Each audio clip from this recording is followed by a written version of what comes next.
हनुमान् श्रीपदो वायुपुत्रो रुद्रो नघोजरः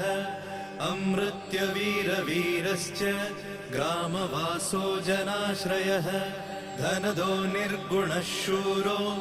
वीरो निधिपतिर्मुनिः पिङ्गाक्षो वरदो वाग्मी सीता शोकविनाशकः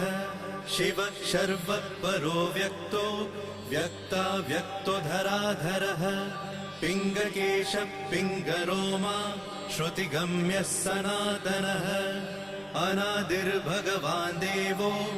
विश्वहेतुर्जनाश्रयः आरोग्यकर्ता विश्वेशो विश्वनाथो हरीश्वरः